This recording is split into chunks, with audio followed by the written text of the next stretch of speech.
लक्षवेधी, चला घ्या लक्षवेधी. एक मिनिट, लक्षवेधी बसा बसा. लक्षवेधी झाल्यानंतर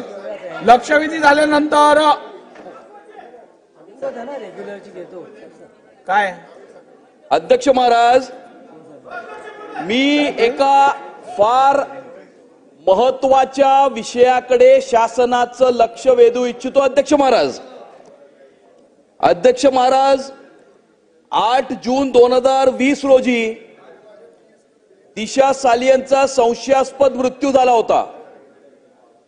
त्यानंतर हा मृत्यू ही सुसाईड आहे अशा प्रकारचा निष्कर्ष हा पोलिसांनी काढला आणि त्यानंतर त्याच्यावरती कोणतीही कारवाई झाली नाही. अध्यक्ष महाराज, महत्वाचं आहे, शासनाने डिसेंबर 2022 मध्ये या विषयासंदर्भातली SIT चौकशी नेमली होती. अध्यक्ष महाराज, या संशयास्पद मृत्यूच्या संदर्भामध्ये देशभरामध्ये नाही जगभरामध्ये मोठ्या प्रमाणावरती संभ्रमाचं वातावरण तयार झाले, संशयाचं वातावरण तयार झालेलं आहे. अध्यक्ष महाराज, आणि त्यामुळे तिचा संशयास्पद मृत्यू व्हायच्या आधी कुठली पार्टी झाली होती का, त्या पार्टीमध्ये कोण कोण सहभागी होते, कोणत्या विषयामध्ये मुळे तिचा संशयास्पद मृत्यू झाला किंवा खून झाला, या संदर्भामध्ये वेगवेगळ्या प्रकारचे प्रवाद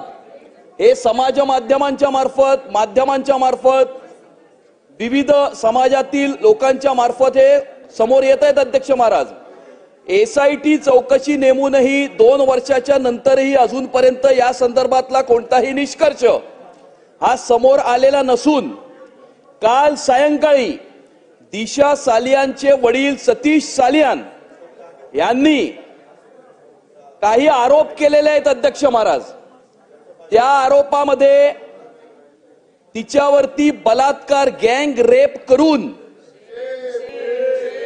तिचा खून करण्यात आला अशा प्रकारचा संशय त्यांना आलेला असून त्या संदर्भामध्ये माननीय न्यायालयाच्या समोर ते याचिका करीत आहेत. अध्यक्ष महाराज, त्यांनी असं सुद्धा म्हटलंय अध्यक्ष महाराज की त्यावेळेला जे सरकार होतं, महाविकास आघाडीच्या सरकारने त्यावेळेला हे प्रकरण दाबण्याचा प्रयत्न केला. अध्यक्ष महाराज, त्यांनी असाही आरोप केलेला आहे की त्यावेळेला मुंबई शहराच्या ज्या महापौर होत्या त्यांना भेटल्याच्या नंतर त्यांची दिशाभूल करण्यात आली, त्यांना समाज माध्यमांसमोर किंवा इतर माध्यमांसमोर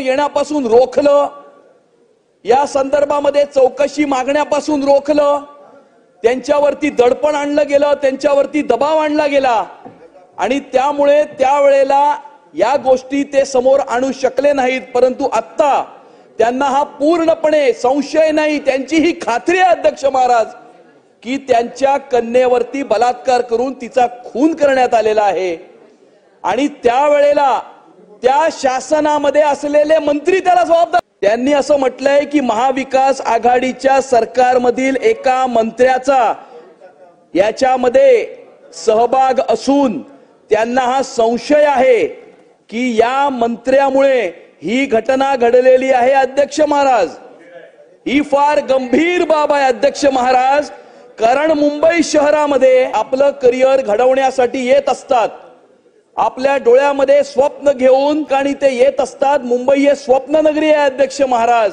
युवक युवतींवर अशा प्रकारचे अत्याचार होऊन, अशा प्रकारे त्यांचा खून होऊन, जस्ट बिकॉज कुणीतरी फार मोठा पॉवरफुल व्यक्ती आहे, कुणीतरी सोन्याचा चमचा घेऊन जन्माला आलेला आहे. अध्यक्ष महाराज, म्हणून अशा प्रकारची घटना ही दाबली जाणं, त्याच्या कुटुंबियांवरती दडपण आणणं हे अतिशय गंभीर बाब असून या संदर्भामध्ये माझी शासनाला ही विनंती आहे. अध्यक्ष महाराज, एक मिनिट, माझी शासनाला ही विनंती आहे. अध्यक्ष महाराज, माझे शासनाला हे प्रश्न आहेत. अध्यक्ष महाराज, की डिसेंबर 2022 मध्ये जी SIT नेमली होती त्या SIT ने काय चौकशी केली, त्या चौकशीचा काय निष्कर्ष आला, हे कधीपर्यंत जनतेच्या